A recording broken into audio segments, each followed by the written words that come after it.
Hello everyone, here is the daily review. It is Monday, May 15th. And so starting off today, we're still looking for this long-term move right here in the S&P 500 futures. You can see for the 5-wave move, it cannot go lower than this yellow line right here because that would drop it into the second wave or below the first point down to the second wave right in there. So it's still staying above that. It's just going, it's in a sideways pattern. That's all the S&P 500 is right now. I mean, from about right there, I'll tell you what, let's move this up to a black line, make it a little bit easier to see.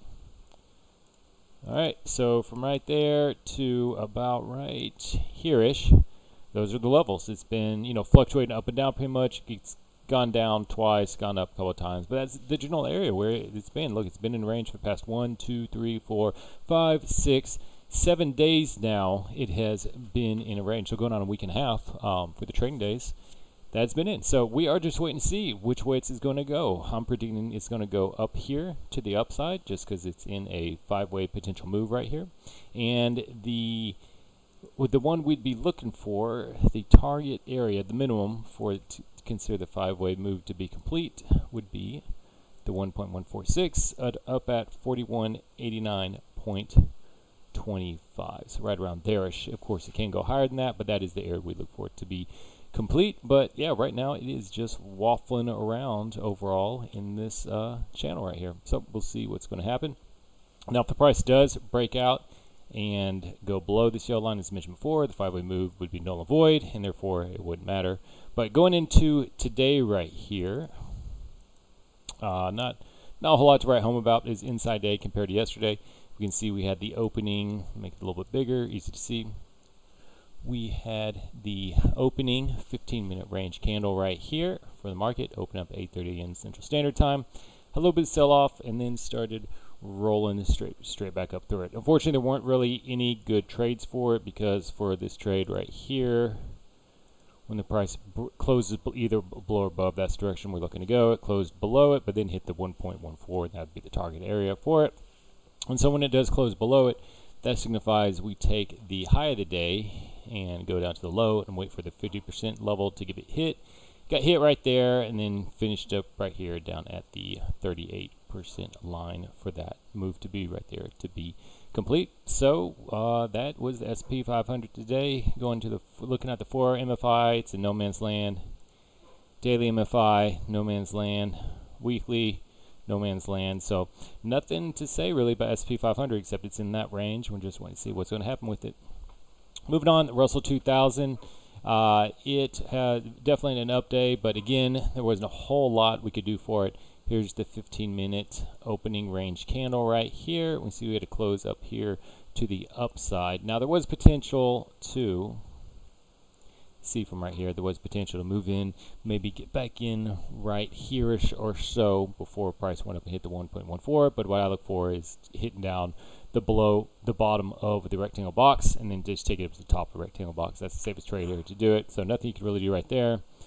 And then since the move was to the upside, closed to the upside, we look for the low of the day going high. We take it back to the 50%, and we can see it was already hitting in there and actually came up to be a measured move for today. Hit the 1.146 area for it. If we look and see how it ended up being from yesterday's, because a lot of times if you use yesterday's, the previous day's highs and low, the 1.146 up to the 1.14 is going to be the kind of range as far as it's going to go. Now, sometimes it does just blow through past it, but for the majority of the time, I'd say 70-80% of the time, when the price does make either high, higher, lower, low, this is going to be the area where you're going to see a little bit of reversal or at least a slowdown for it before it just goes and takes off. And as we see that happen today, that was the kind of stopping point for that day, and so that's going to be the Russell 2000 for that. So nothing really to talk to about there.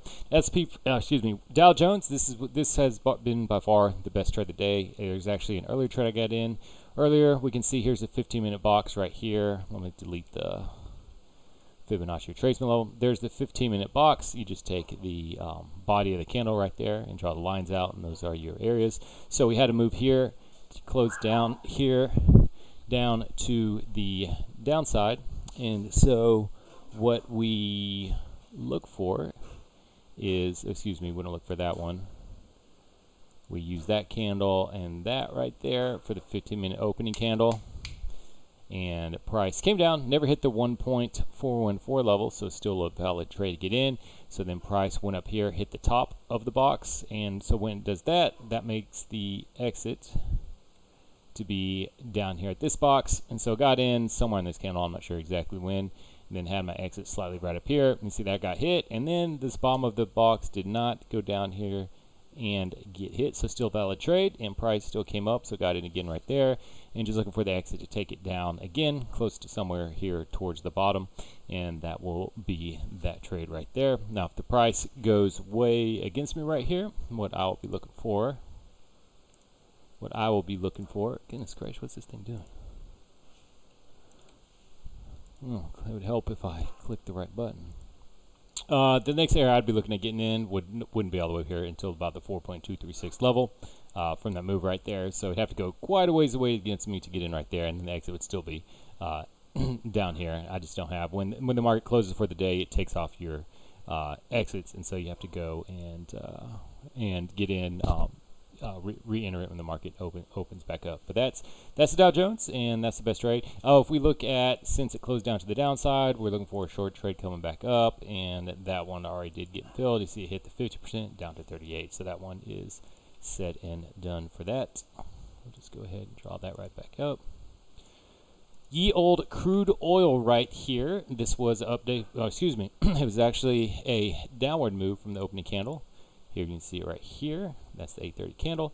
Had a downward move, so when that happens, we take the high of the day, which at that time was right here, and we just draw it on until it hits a low, and you can see it hit the 50% down 38, so that one is said and done for that one. There is one thing I'm looking at right here, seeing if you can take the, can you just blindly take the previous day high low and draw the retracement, looking for the 50% retracement trade.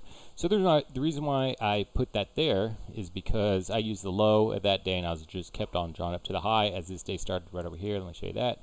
As that day started right over there. And this area right here was where the 50% candle came and got hit, 50% area. So you can see drawn up still here, and then hit the 50.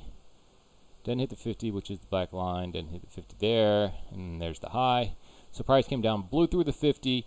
Came back up almost when it hits the 61.8, the exit moves to the 50%, but as you can see, it didn't quite go up there and hit the 50% after hitting the 61.8, and price has just been cratering ever since. So the reason why I have that on there, because I want to see if price will rise back up and hit that 50% line, because if it does so, then that will be a trade that I'm going to add to my arsenal after, and I'll look at some other ones, but it is a trade I'm looking at, because right now, when I'm looking at trading that 50% retracement, 50% back, like what I would do would be like something like for this right here. So you see this day, there's the 15-minute candle, the next bar closed above it, so we're looking for retracement here to the downside. So we just draw it up until it keeps on going, and until price comes back and hits the 50% line. Let's see here, there's the high, there's the high. Oop.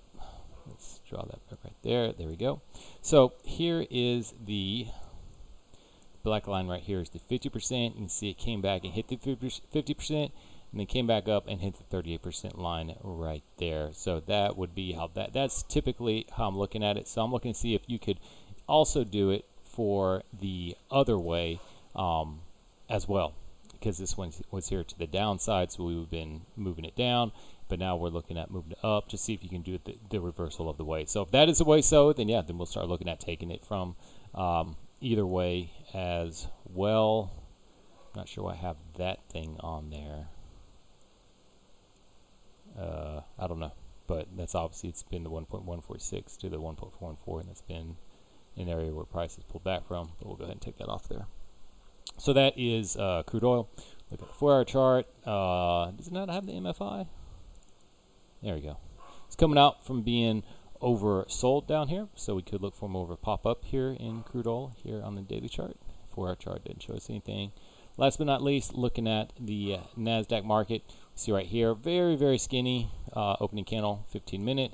So the next move was down right there, so we just go and draw it all the way till we come back and hit the 50%. See price come up right here, hit the 50%, took it out down here at the 38% line.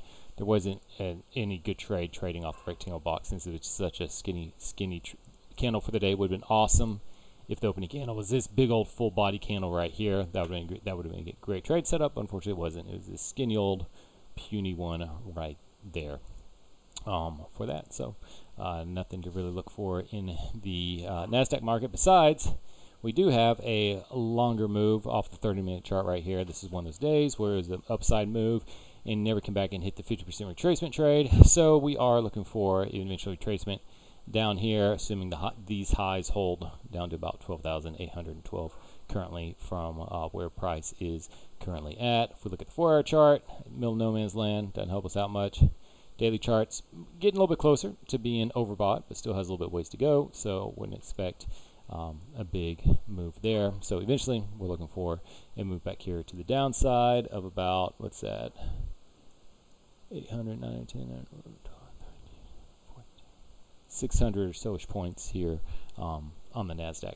And then a little bonus thing right here. One thing I was looking at was LItecoin. I was looking at some crypto over the weekend. And actually, LItecoin is in potential 5-wave Elliott move, just like Bitcoin is right here. I've covered this before. See 0, 1, 2, 3, 4. Never came back, crossed the yellow line, which is the number 1 point, going down to the second wave right there. So as long as it doesn't do that, price still valid to move up in there. And so I was looking at LItecoin, and LItecoin is in pretty much the same setup right here as we have. If we're looking at the weekly chart, we are looking, or is it the daily chart? It doesn't really matter, but let's see here.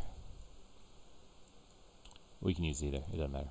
So using weekly, 0 point, there's the high, there's the pullback to the lowest point for the second point, and then price has just started moving on up. Third point, fourth point. So if price, as long as price doesn't cross the yellow line, it is still valid. And then we're just looking for it to go up and hit the 5th point up here. Now, it did come very close earlier to hitting the 1.146 level, as you can see right here. So this is the only thing is, do you want to call it close enough, which I'm tempted to, because look how close that is from right here, from hitting the 1.46 level, from getting it filled. But if Bitcoin is in a true 5-wave Elliott move and moving on up, is going to take LItecoin on up there with it. So for now, for the time being, we're still going to say that that point wasn't a completion point. We're still looking for it going up. There was a potential move here going down to the downside, looking at LItecoin 0, 1, 2, 3, but then look what happened right up here. See that? Look at that candle.